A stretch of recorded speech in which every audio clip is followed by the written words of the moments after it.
नमस्कार विद्यार्थी मित्रांनो, मी अनुष्का चव्हाण टिक्कर मराठी सरळ सेवा भरती या युट्यूब चॅनल मध्ये तुमच्या सर्वांचं खूप खूप खूप मनापासून स्वागत करीत आहे.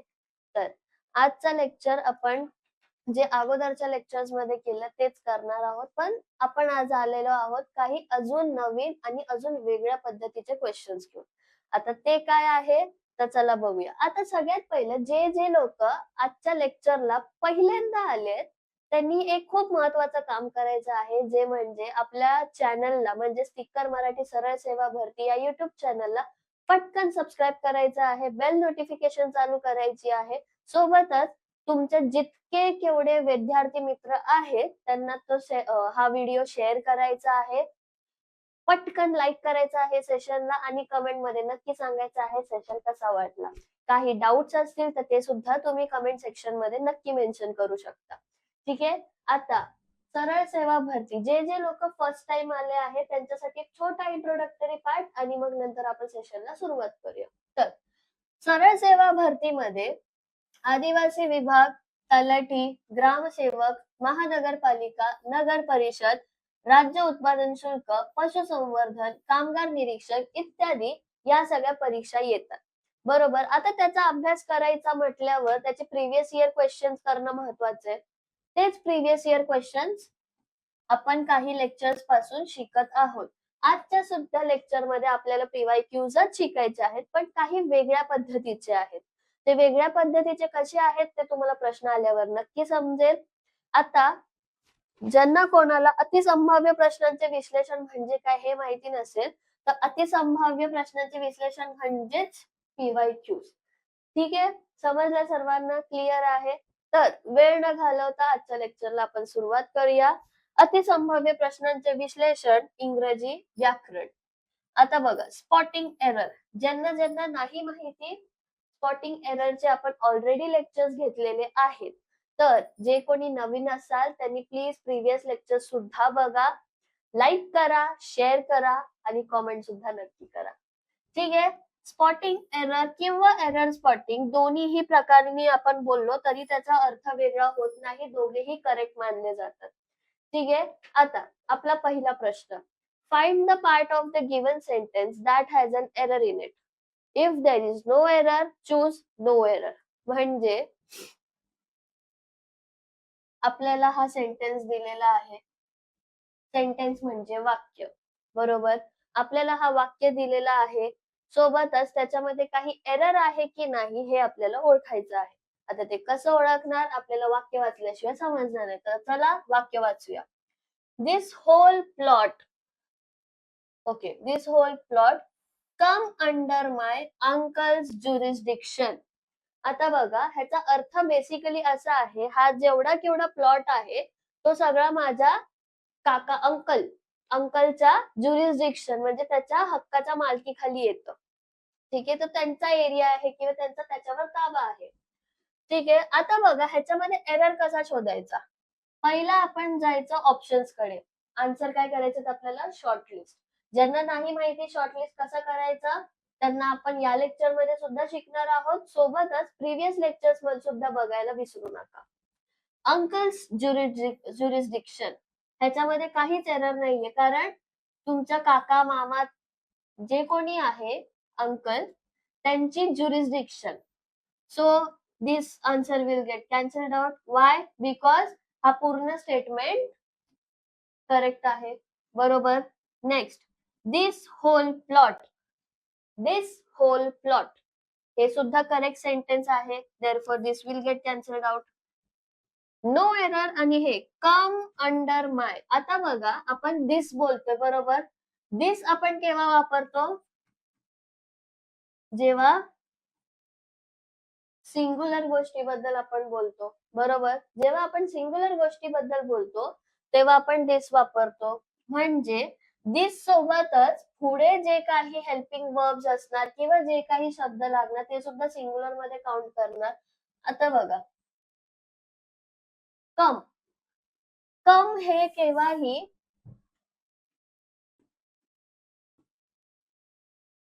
सिंग्युलर मध्ये वापरताना आपण एस लावतो, कारण कम हे नेहमी प्लुरल फॉर्म मध्ये वापरलं जातं.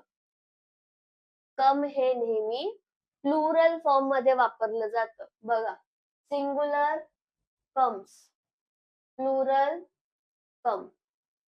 समजतंय? सिंगुलर हे नेहमी एस लागूनच कम्स येतं, usually most of the time. Therefore अपना एरर काय आहे? Come. Therefore option number 3 comes under my uncle's jurisdiction. Come जेव्हा येतं तेव्हा युजली प्लुरल फॉर्म आपण वापरतो. म्हणजे बघा, दिस आलाय म्हणजे सिंगुलर आहे. होल प्लॉट सुद्धा नाउन मधनच आपल्याला समजतं की एक सिंगल आयटम आहे. बरोबर? तर सिंगल आयटम समोर आपण प्लुरलचं वाक्य कसं वापरू शकतो? प्लुरलला वापरले जाणारे प्रश्न कसे वापरू शकतो? म्हणून आपला एरर आहे ऑप्शन नंबर 3 कम अंडर माय. समजलं? क्लिअर आहे? जाऊया पुढच्या प्रश्नाकडे. Find the part of the given sentence that has an error in it. If there is no error, choose no error. Okay. I just don't like the themes of today's music.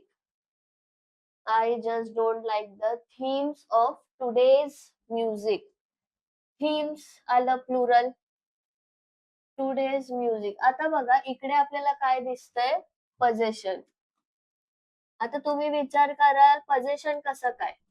इकडे कोणी व्यक्तीच्या बाबतीत आपण नाही बोलत आहे, बरोबर? I just don't like things of today's music.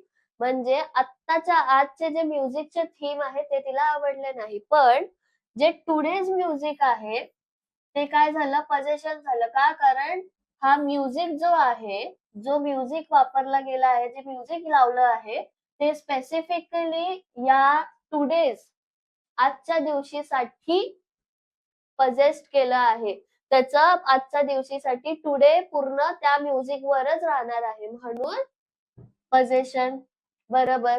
आता पजेशन आलं तर देअर वगैरे वापरताना आपण एस नाही अपॉस्ट्रॉफी नाही वापरत. पण जेव्हा असे शब्द असतील टुडे, टुमारो वगैरे वगैरे वगैरे तेव्हा आपण काय वापरतो?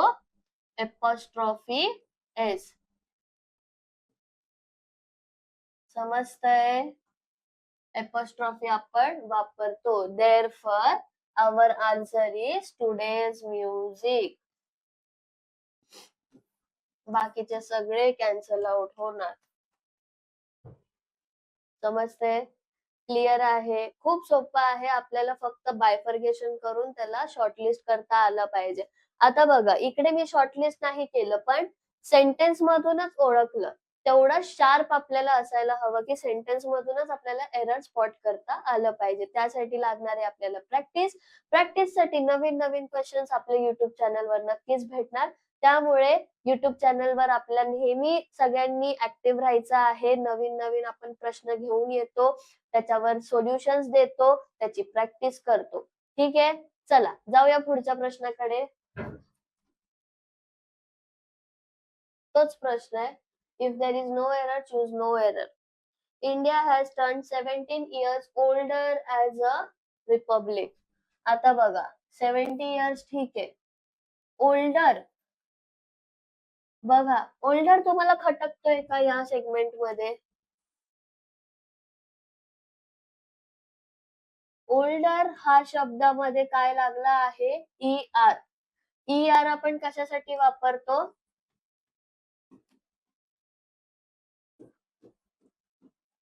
कंपॅरेटिव्ह डिग्रीसाठी. बरोबर. जेव्हा कंपॅरेटिव्ह डिग्री वापरतो तेव्हा कंपॅरिझन साठी अजून एक कोणती तरी वस्तू, गोष्ट, ठिकाण, माणूस, व्यक्ती काहीतरी लागतं. इकडे आपल्याला काही मेन्शन आहे का? नाही. Therefore our error is older. आता ओल्डरच्या जागी बघा, नीट लक्ष द्या.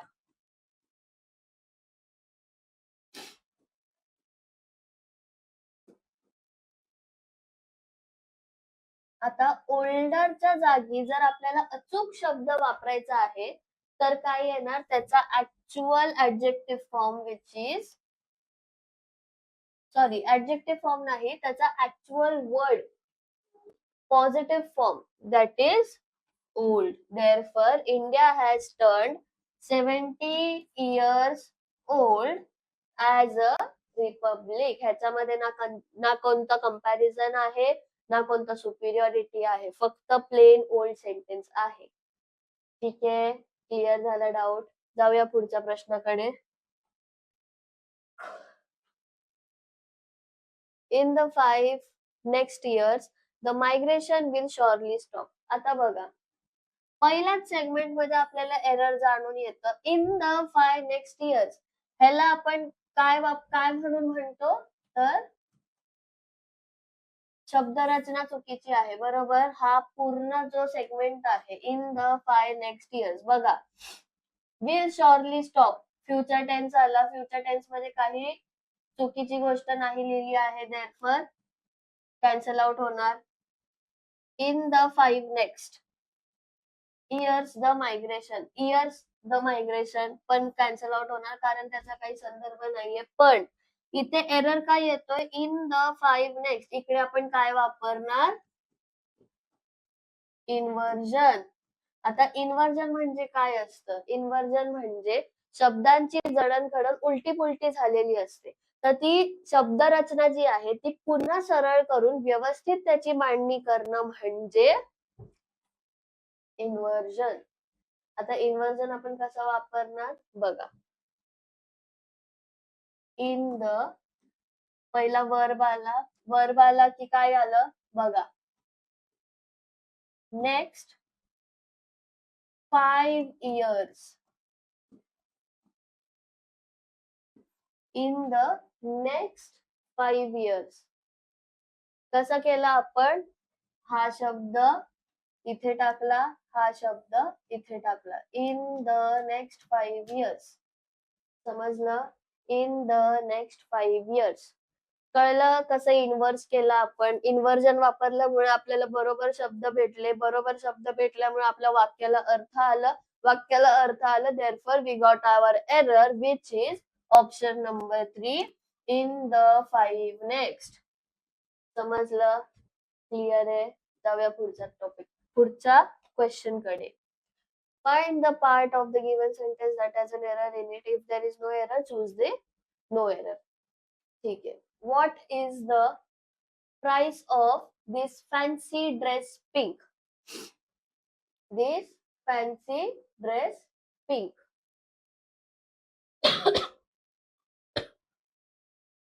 आता बघा, इकडे काय आहे, फॅन्सी ड्रेस पिंक. बघा, व्हॉट इज द बरोबर आहे, प्राइस ऑफ दिस फ्रॉक बद्दल विचारतोय. सो प्राइस ऑफ दिस तुमच्या जवळ आहे फ्रॉक हे समजतं, हा पण कॅन्सल आउट झाला. आता बघा, फॅन्सी ड्रेस पिंक हे का अचूक वाटतंय, अचूक का आहे रादर, कारण तुमचा नाउन काय आहे, ड्रेस. कधीही अशा गोष्टींमध्ये जेव्हा आपल्याला ऍडजेक्टिव्ह वापरायचं असतं तेव्हा ऍडजेक्टिव्ह नेहमी नाउनच्या पहिलं येतं. पिंक काय आहे, त्या ड्रेसचा कलर आपल्याला सांगतो, फॅन्सी पिंक ड्रेस. तर तुम्ही ड्रेस पिंक बोलता की पिंक ड्रेस बोलता, पिंक ड्रेस बोलतो. बरोबर, हा झाला तुमचा ऍडजेक्टिव्ह, हा झाला तुमचा नाउन. कधीही ऍडजेक्टिव्ह नाउनच्या पहिलं येतं. She is a smart girl, she is a smart girl. जेव्हा आपण लागून शब्द वापरतो ना तेव्हा ते अगोदर येतं. पण जेव्हा सेंटेन्सच्या एंड मध्ये पण काही काही ऍडजेक्टिव्ह वापरले जातात, जसं की रिया इज स्मार्ट, रिया आलं, इज झालं, स्मार्ट. रिया कशी आहे, रिया स्मार्ट आहे. समजलं, या केस मध्ये काय येणार, ऍडजेक्टिव्ह पहिलं येणार. Therefore the correct answer is, what is the price of this fancy pink dress. ठीक आहे, क्लिअर आहे. आपल्याला आपलं उत्तर मिळालं आहे option number 1, fancy dress pink. समजलं, जाऊया पुढच्या प्रश्नाकडे. ओके, तेच आहे, हर brother is very weaker then her in science. आता बघा, अख्खा सेंटेन्स बघा, व्हेरी वीकर देन हर. आता जेव्हा देन येतो म्हणजे काय आलं, कंपॅरिझन, बरोबर.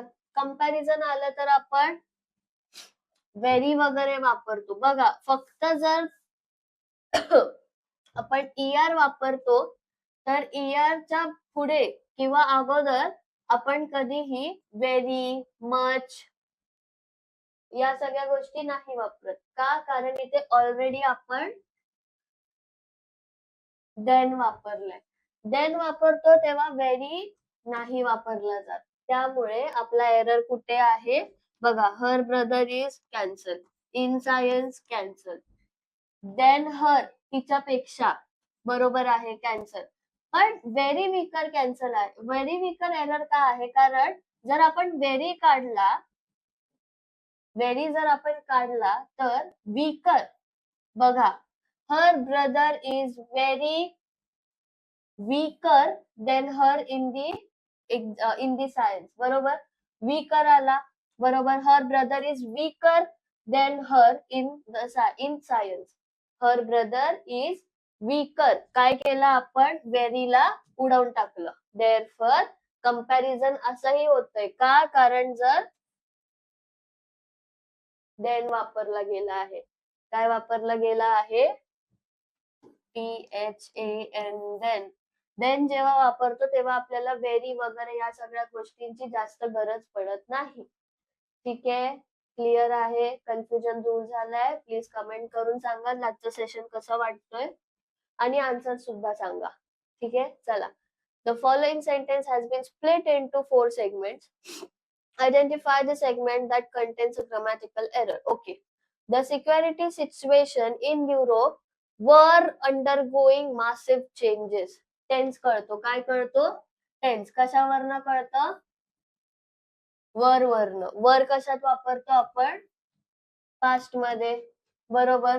वर वापरतो पास्ट मध्ये. त्याच्या पुढे काय आहे? Under going, ING. काय आहे?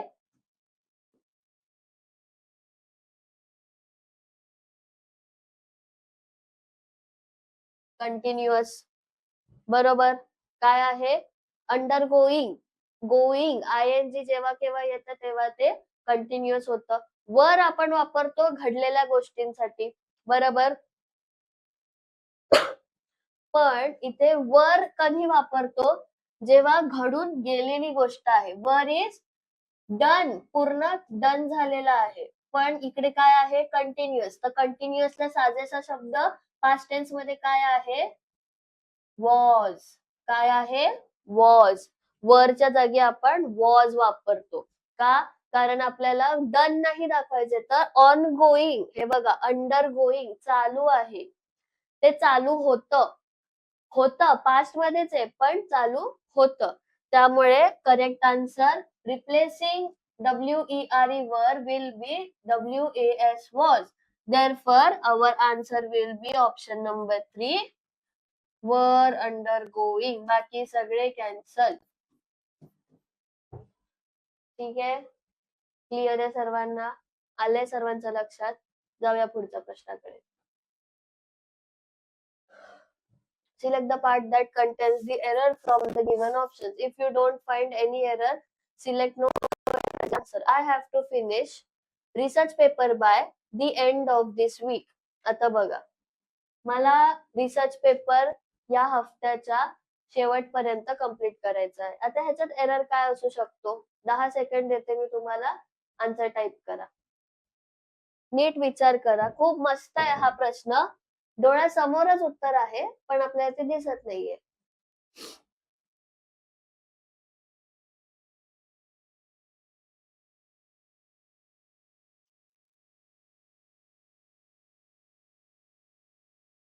ओके, चला आता आपण उत्तराकडे जाऊया. बघा, आय हॅव टू फिनिश, मला हे पूर्ण करायचं आहे. काय? Research paper by end of this week. आता बघा, हा स्टेटमेंट करेक्ट आहे, ह्याच्यात काही चूक नाही. हा झाला cancel. Therefore option A cancel, बरोबर. त्याच्या खाली the end of this week काय आहे? ऑप्शन सी, बरोबर. सी पण बरोबर लिहिला आहे. ऑप्शन डी काय आहे? No error. आणि ऑप्शन बी काय आहे? Research paper by. आता बघा, जे रिसर्च पेपर आहे ते खूप इम्पॉर्टंट गोष्टी असतात, बरोबर. I have to finish. आता रिसर्च पेपरच्या अगोदर एखादा आर्टिकल किंवा प्रोनाउन लागला असता, तर या शब्दाला, या शब्दरचनेला, या वाक्याला पूर्णपणे अर्थ भेटला असता. कसं ते आता बघूया. बघा, रिसर्च, र काय आहे? कॉन्सोनंट. कॉन्सोनंट आहे तर काय वापरतो आपण? ए, बरोबर. पण आपल्याकडे एक स्पेसिफिक गोष्ट आहे विच इज रिसर्च पेपर. आता इकडे आपण एकाच रिसर्च पेपर बद्दल बोलतोय, therefore we can also use T the. आणि जर आपल्याला आर्टिकल्स नाही यूज करायचे तर आपण प्रोनाउन म्हणजेच माय सुद्धा वापरू शकतो. का? बघा, I have to finish my research paper by the end of this week. काय? मला माझा research paper end of this week complete करायचा आहे. समजतंय? संदर्भ लागतोय, कसे आपण आर्टिकल्स आणि प्रोनाउन्स निवडून काढले. Therefore our answer is option number 2 B.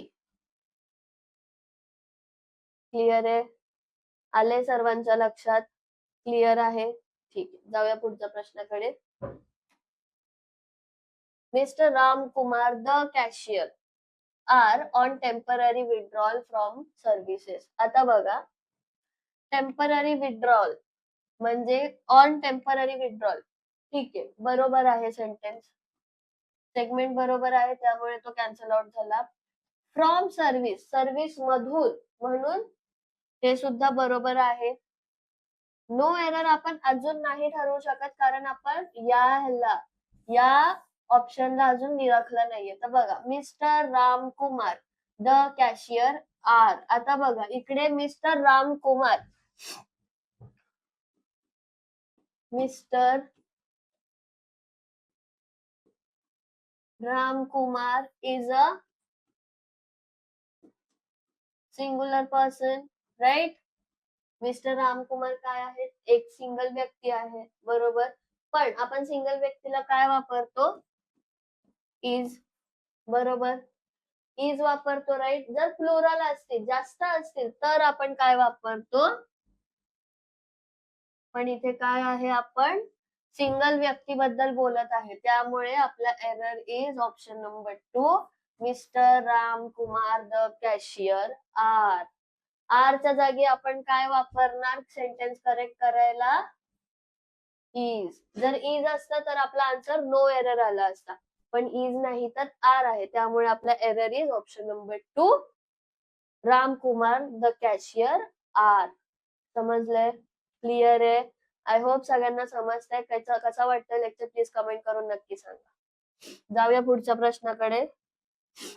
My students has expect guidance from my end. बघा, गायडन्स फ्रॉम माय एंड म्हणजे माझ्या साइडून गायडन्स देणं, राईट आहे, त्यामुळे हा सुद्धा कॅन्सल झाला. हॅज एक्सपेक्ट आणि माय स्टुडंट. आता बघा, माय स्टुडंट हा एक फक्त नॉर्मल स्टेटमेंट झालं, माझे स्टुडंट. ह्याच्यात काहीही चुकीचं नाहीये, therefore option 3 will also get cancel out. आता राहिला नो एरर आणि हॅज एक्सपेक्ट. Has expect. आता हॅज एक्सपेक्ट आपण कुठे वापरतो आणि कसा वापरतो हे तुम्ही मला कमेंट सेक्शन मध्ये सांगाल पुढच्या 20 सेकंड मध्ये. ठीक आहे, टाका.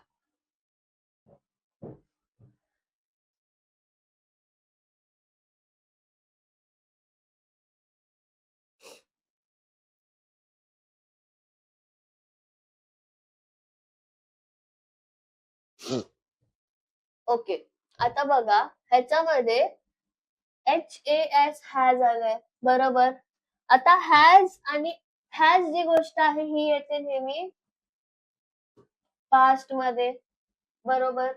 हॅज गोष्ट येते पास्ट मध्ये, पण हॅज आपण केव्हा वापरतो? जेव्हा आपण मल्टिपल गोष्टींबद्दल, सिंगल गोष्टींबद्दल बोलतो. हॅज केव्हा वापरतो? सिंगुलर गोष्टींबद्दल, बरोबर. पण इथे बघा, आपला मेन जो सब्जेक्ट आहे स्टुडंट्स, स्टुडंट असतात तर हॅज आपण वापरू शकतो, पण जर स्टुडंट्स आहेत म्हणजे स्टुडंट काय आहे, प्लुरल आहे, जास्ती आहे, अनेकवचनी आहे. देअरफॉर हॅजचा रिप्लेसमेंट आपल्याकडे काय आहे, तर हॅजचा रिप्लेसमेंट आपण मेनी प्लुरल फॉर्म साठी काय वापरतो, HAD, हॅड. ते कशामध्ये येतं, प्लुरल फॉर्म मध्ये. प्लुरल फॉर्म मध्ये आला म्हणून आपण त्याला हॅड वापरलं, बरोबर. प्लुरल फॉर्म मध्ये हॅड वापरतात. हॅड इज ऑल्सो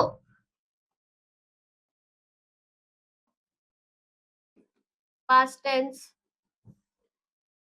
बरोबर. had is also past tense, right?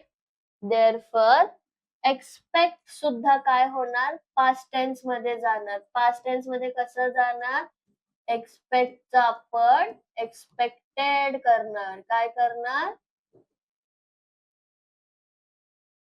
expect चा आपण expected करणार. Therefore the statement will be as, इथे लिहिते, my students had expected guidance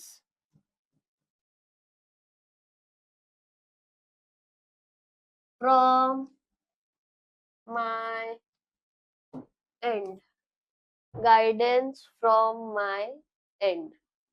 समजलंय, ठीक आहे, क्लिअर आहे, ओके. चला जाऊया पुढच्या प्रश्नाकडे. Neetu have been waiting for me since 10 o'clock in the morning. बघा, वेटिंग फॉर मी कंटिन्युअस आलं, काय आलं, कंटिन्युअस. बघा आपल्याला काय करायचं, shortlist. Waiting for me is correct. Continuous form मध्ये लिहिताना करेक्टली कसं लिहितो, waiting for me. Therefore waiting for me काय झालं, कॅन्सल आउट झालं. Waiting for me is cancelled out, ठीक आहे. आता इन द मॉर्निंग हे सुद्धा करेक्ट आहे. ऑप्शन 2 काय झाला, cancel out. Since 10 o'clock, since 10 o'clock हा सुद्धा बरोबर आहे. मी टू हॅव बीन, आता बघा, मी टू हॅव बीन आपल्याला काय भेटला, आपला आन्सर. पण तो आन्सर हाच का आहे हे कसं बघायचं आपण. बघा लास्ट क्वेश्चन तुम्ही बघितला असेल, हॅज आपण कशासाठी वापरतो, सिंगुलर साठी, पण इथे काय आहे, हॅव. आता जेव्हा कोणती ऑनगोइंग क्रिया चालू असते कंटिन्युअस मध्ये, तेव्हा जास्तीत जास्त करून सिंगुलर साठी, सिंगुलर शब्दांसाठी, वस्तूसाठी, व्यक्तीसाठी आपण काय वापरतो,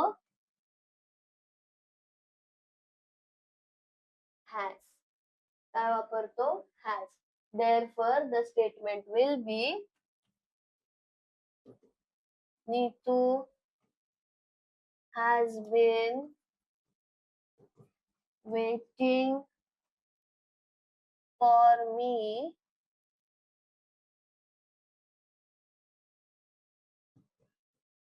since 10 o'clock in the morning. समजलं, since 10 o'clock in the morning. कळलंय, क्लिअर झालंय, डोक्यात शिरलंय सर्वांच्या. जाऊया पुढच्या प्रश्नाकडे. After knowing truth the jury took the right decision in the case. आता बघा, ट्रुथ हा जो शब्द आहे ह्याच्या अगोदर किंवा नंतर काय लागतं, काय नाही लागत, हे आपण प्रिव्हियस लेक्चर मध्ये ऑलरेडी डिस्कस केलेलं आहे. तेच आपण इकडे यूज करणार आहोत, बरोबर. ज्यांना कोणाला कन्फ्युजन होत असेल त्यांनी प्लीज प्रिव्हियस लेक्चर आपले ऐकायचे आहेत. त्यामध्ये ट्रुथचं आपण ऍक्च्युअल मध्ये काय करतो हे आपण त्याच्यात मेन्शन केलेलं आहे. देअरफॉर तरी पण जर नाही समजलं तर मी पुन्हा एकदा एक्सप्लेन करते, नीट लक्ष द्या. ट्रुथ जी गोष्ट आहे ती आहे एकदम सुपिरियर. सत्य हे एकच असतं, सत्य हे कायम एकच असतं. सत्य नेहमी सगळ्याच्या वरती असतो. बरोबर? सत्याचा विजय असो, असं एक्सेट्रा एक्सेट्रा अशी सगळी गोष्टी बोलतो. त्यामुळे सत्याला काय भेटलंय? सुपिरियॉरिटी. ट्रुथला काय भेटलंय? सुपिरियॉरिटी. तर सुपिरियॉरिटी किंवा कोणती रेअर गोष्ट, सुपिरियर गोष्टला आपण कोणता आर्टिकल वापरतो? आर्टिकल कोणता वापरतो? Article THE the. देअरफॉर ट्रूथच्या अगोदर काय लागणार? THE Therefore we got our answer option number 3 after knowing truth. तर ट्रूथच्या आधी जर द लागलं असतं तर आपला आन्सर नो एरर असता. काय असता? No error. क्लिअर आहे सर्वांना? आले सगळ्यांच्या लक्षात? जाऊया पुढच्या प्रश्नाकडे.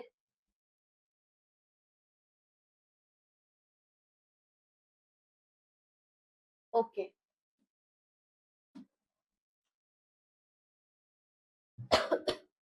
Darshan wished he hadn't went to the theme park in the first place. काय आहे? Went to the theme park. आता बघा, went आहे. went म्हणजे काय आहे? पास्ट झालेला आहे. सोबतच आपण wished बघतोय. ed लागलाय. he hadn't हे सगळं काय येतं? पास्ट मध्ये. पण जेव्हा hadn't सारख्या गोष्टी लागतात, दर्शन wished he hadn't went to the theme park, तेव्हा ते कोणतं टेन्स बनतं? Perfect, past perfect tense. had, hadn't हे सगळे जेव्हा शब्द लागतात तेव्हा ते परफेक्ट टेन्स मध्ये येतात. आता पास्ट आपण कसं ओळखलं? कारण इथे वेंट आला आहे. वेंटचा आपण जर प्रेझेंट बघितला तर गो येतं. काय येतं? गो. पण गोचा सुद्धा अजून एक वर्क फॉर्म असतो, त्याला आपण गॉन असं म्हणतो. काय म्हणतो? गॉन. आता आपण वापरतोय परफेक्ट टेन्स. बरोबर, आपल्याला टेन्स तर समजला आहे. परफेक्ट आहे. अरे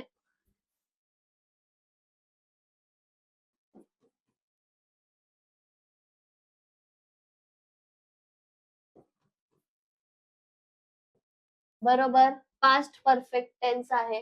परफेक्ट टेन्सला आपण कोणता वर्बचा फॉर्म वापरतो? वर्बचा फॉर्म B3. वर्बचा आपण थर्ड फॉर्म वापरतो. तर थर्ड फॉर्म गोचा काय येणार? GONE, gone. Therefore, for this sentence, the condition is past perfect tense. Past perfect tense येतं तेव्हा आपण वर्बचा थर्ड फॉर्म वापरतो. वर्बचा थर्ड फॉर्म इकडे काय आहे? वेंट. वेंटच्या इकडे आपण काय रिप्लेस करणार? GONE, gone. आता जेव्हा गॉन लावतो तेव्हा त्याचा अर्थ बघा किती प्रॉपरली लागतो. बघा,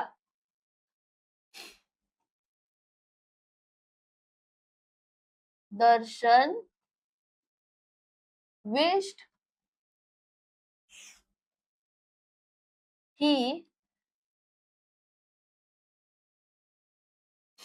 बघा,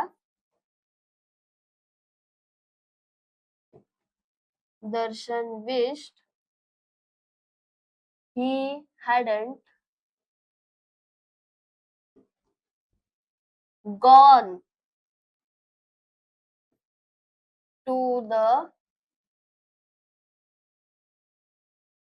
theme park. पुढचं जे आहे इन द फर्स्ट प्लेस, ठीक आहे.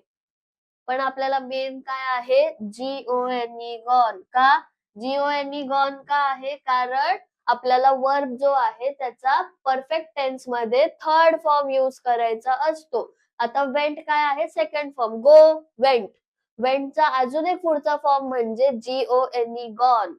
समजलं? नेहमी लक्षात ठेवायचं, परफेक्ट टेन्स मध्ये नेहमी थर्ड फॉर्म जास्त वापरला जातो. ठीक आहे? क्लिअर आहे सर्वांना? आले सर्वांच्या लक्षात? बघा, in the first place cancel झालं. Darshan wished he hadn't cancel झालं. आन्सर काय आलं? Option number 3, went to the theme park. समजलं? झालं क्लिअर? जाऊया पुढच्या लेक्चर, पुढच्या टॉपिक वर, सॉरी क्वेश्चन वर. आज सगळं गोंधळ गोंधळ होतोय. Select the option that contains and error. And lion is the most ferocious of all. सगळ्यात सोपा. And lion is the most ferocious of all animals. Is the most ferocious of all animals is the correct. बरोबर. All animals झालं. Is the most म्हणजे काय आलं? Superior आलं. Is the most आलंय म्हणजे काय आलंय? सुपरलेटिव्ह. बरोबर. ऑल एनिमल्स म्हणजे सगळ्या प्राण्यांमध्ये सगळ्यात सुपर कोण आहे? लायन. बरोबर. आता बघा फिरोशियस काय झालं? त्याचा नेचर झाला. त्याला ऍडजेक्टिव्ह आलं. हे पण झालं क्लिअर. आता बघा शेवटचा काय आहे? And lion. आता आपण लायनचं उच्चारण कसं करतो? ल. त्याच्यामध्ये एमबीए सारखं जो लास्ट लेक्चर मध्ये एमबीएचा आपण क्वेश्चन सॉल्व्ह केला, त्याच्या एमबीएचा मतलब म नाही बोलत आपण. मदर बोलला असतो तर आपला कॉन्सोनंट आला असतं, पण आपण एम बोलतोय. एम वर एम्फसाइज करतो आहे, त्यामुळे साऊंड करताना पहिला ई, एम, एम, एम बी ए असं येतं. तसंच इकडे लायनच्या बाबतीत नाहीये. देअरफॉर लायन काय आहे? A, E, I, O, U या पाचही वॉवल्स मध्ये नाहीयेत. बरोबर. त्याची सुपिरियरिटी टी ची द ऑलरेडी इथे मेन्शन आहे. बरोबर. Therefore remaining article A. A lion. कारण लायन खूप सारे असतात. इन जनरल स्टेटमेंट वापरतोय आपण. जर एका लायन बद्दल काहीतरी स्पेसिफिक आपण बोलत असतो, पर्सनल त्या लायनशी बोललो असतो, तर एक वेळेस आपण द चा वापर केला असता. पण इथे ऑलरेडी त्याची वाहवाही केली आहे. Most ferocious, the most ferocious. Therefore a लायनच्या जागी अँड लायनच्या जागी काय येणार? A lion. समजलं? क्लिअर आहे सर्वांना? ओके. जाऊया आपल्या पुढच्या प्रश्नाकडे. Select the grammatically correct statement from among the given options. आता बघा आपल्याला काय दिले आहेत? Options 1, 2, 3, 4 A B C D. बरोबर. आता ह्याच्यामधून करेक्ट स्टेटमेंट कोणतं आहे हे ओळखायचंय. तर आपण शेवटपासून सुरुवात करूया. नेहमी फर्स्ट पासून करतो, आपण आता पासून करूया. It is the party and I am enjoying and party. आता बघा द पार्टीला हे करणं, डिस्टिंग्विश करणं थोडं अवघड गेलं असतं, पण पुढच्या स्टेटमेंट मध्ये काय आहे? And party. आता बघा सिंपल सा लॉजिक आहे. मागच्या क्वेश्चन मध्ये सुद्धा आपण ते सोडवलं आहे. What is it? जेव्हा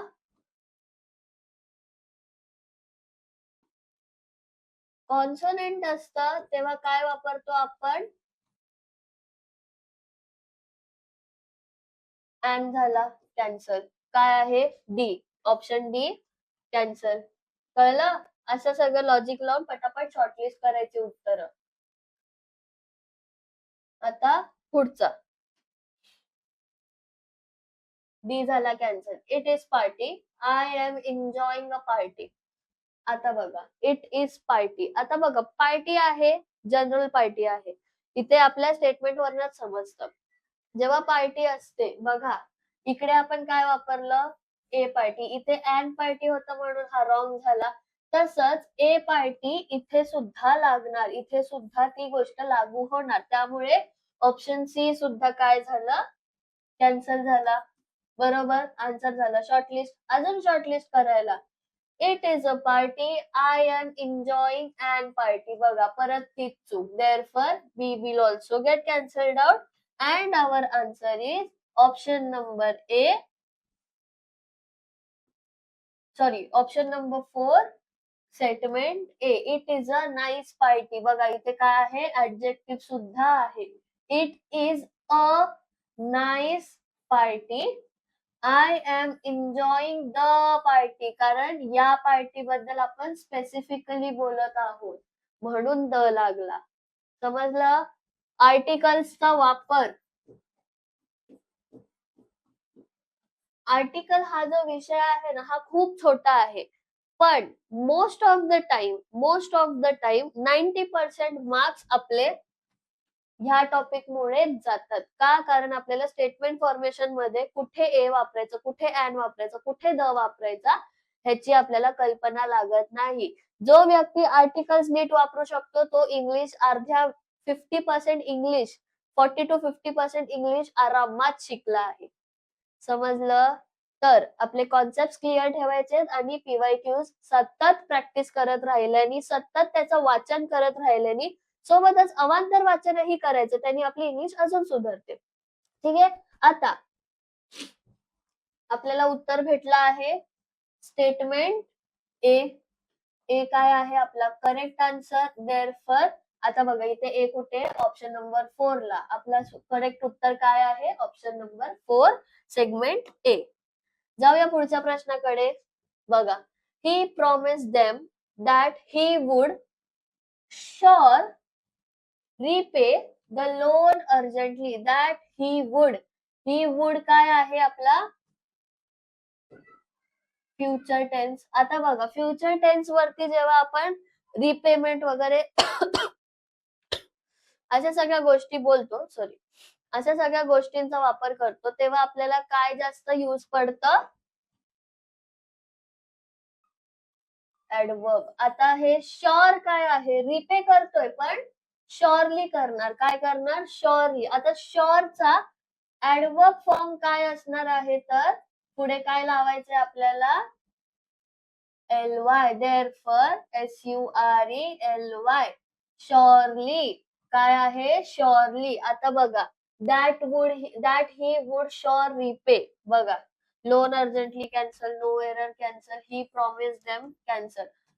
option number 4 that he would sure repay. बघा अर्धवट राहतोय अर्थ. शुअरली जर असता तर आपल्याला नो एरर आन्सर आला असता, पण इथे काय आहे शुअर लिहिलंय.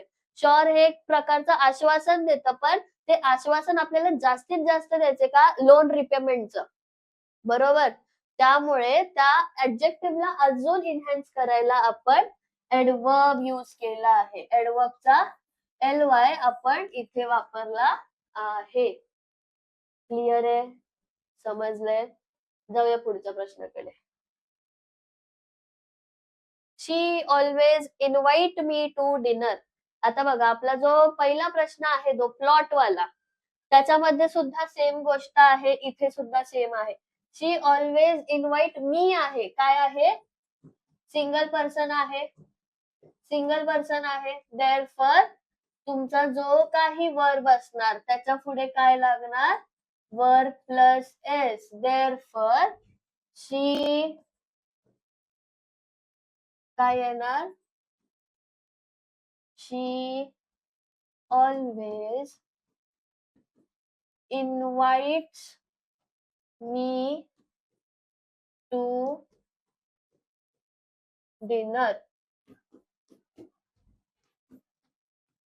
इन्व्हाइट मीचं जर इन्व्हाइट्स मी असतं काय असतं इन्व्हाइट्स मी जर असतं तर आपला आन्सर नो एरर मध्ये गेला असता. कशामध्ये गेला असता नो एरर. पण इकडे ऑलरेडी एरर आहे. कसं समजतं आपल्याला ऑप्शन्स मध्ये नो एरर नाहीये. त्यामुळे कॉन्फिडेंट राहायचं स्वतःच्या निर्णयावर. नीट प्रश्न वाचायचे आणि नीट उत्तरं द्यायची. ठीक आहे. पुढचा प्रश्न. Select a grammatically correct sentence. The Supriya is the best girl in the class. Supriya is the best girl in the class. Supriya is best girl in the class. The Supriya is a best girl in the class. आता बघा best आपण खूप ऐकलं बरोबर, पण best कशामध्ये येतं superlative degree मध्ये. कशामध्ये येतं सुपरलेटिव्ह डिग्री मध्ये. सुपरलेटिव्ह डिग्री जेव्हा वापरतो त्याच्या अगोदर काय लागतं टी द. आता बघा आपल्याला हिंट भेटली आहे. काय भेटली आपल्याला हिंट भेटली. काय शोधायचं आपल्याला द बेस्ट. काय शोधायचंय द बेस्ट. आता बघा the best is best cancel. Is a best cancel. काय झाले दोन आन्सर शॉर्ट लिस्ट झाले. बरोबर बरोबर. आता बघा Supriya is the best girl. आता बघा जेव्हा एक सुपरलेटिव्ह डिग्री येतो तेव्हा आपण आर्टिकल THE द चा वापर करतो, बरोबर. पण सोबतच जो नाउन आहे त्याच्याबद्दल आपण ऑलरेडी त्याला भरभरून बोलतो आहे. पण जर त्या नाउनच्या अगोदर पण जर आपण सुपरलेटिव्ह डिग्रीचा वापर करण्यासाठी घेतलेला आर्टिकल TH द वापरला तर त्याचा अर्थाचा निरर्थ होतो. का? कारण ते एक्सेस होऊन जातं गरजेपेक्षा जास्त. आपल्याला माहितीये सुप्रिया आहे, ती बेस्ट गर्ल आहे, ती सगळ्यात मस्त मुलगी, सगळ्यात बेस्ट मुलगी आहे. पण तिच्या नावा अगोदर द लावणं हे एक्सेस झालं. काय झालं? एक्सेस झालं. का?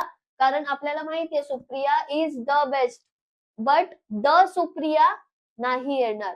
ग्रॅमॅटिकलीही त्याचा सेन्स बनत नाही आणि लॉजिकली सुद्धा नाही. समजतंय सर्वांना? क्लिअर आहे? आता Supriya is the best girl in the class. Option statement B. बघा स्टेटमेंट बी कुठे? ऑप्शन नंबर 4 मध्ये. ऑप्शन नंबर 4 मध्ये. त्यामुळे अशा गोष्टींमध्ये लॉजिक, तुमचं थिअरी जे शिकवलंय ते, म्हणजे कॉन्सेप्ट, थिअरी जे बोलते मी, कॉन्सेप्ट जे शिकवलंय ते आणि जे आपण ट्रिक्स वापरतो ते लक्षात ठेवणं खूप गरजेचं आहे. असे सेंटेन्सेस खूप कन्फ्युजिंग असतात, पण तेवढेच सोपे सुद्धा असतात जर तुम्हाला correct tricks, correct knowledge, concept clear असतील तर. ठीक आहे, समजलं सर्वांना? जाऊया पुढच्या प्रश्नाकडे. आय कांट टॉक राईट नाव. मी आता बोलू शकत नाही. करेक्ट आहे.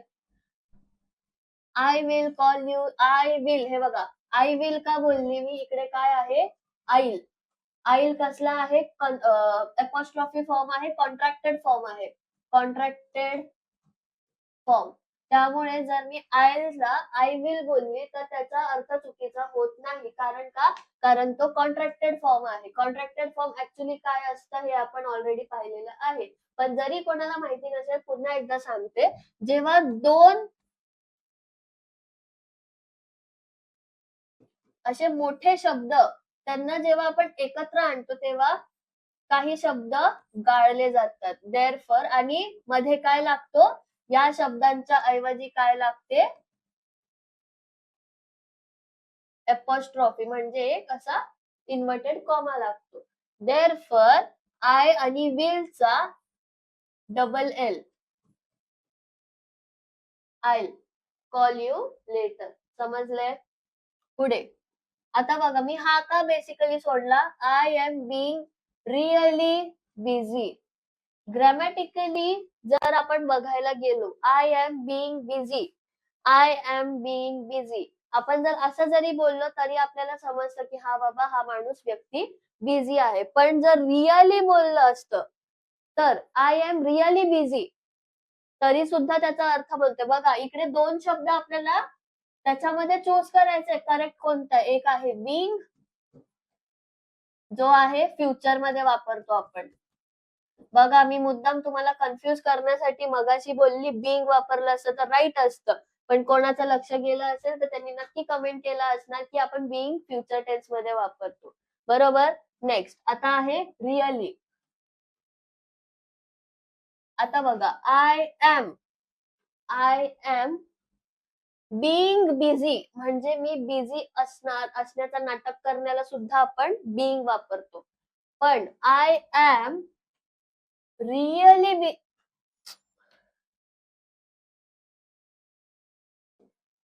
आय एम रिअली बिझी म्हणजे मी खरंच खूप बिझी आहे.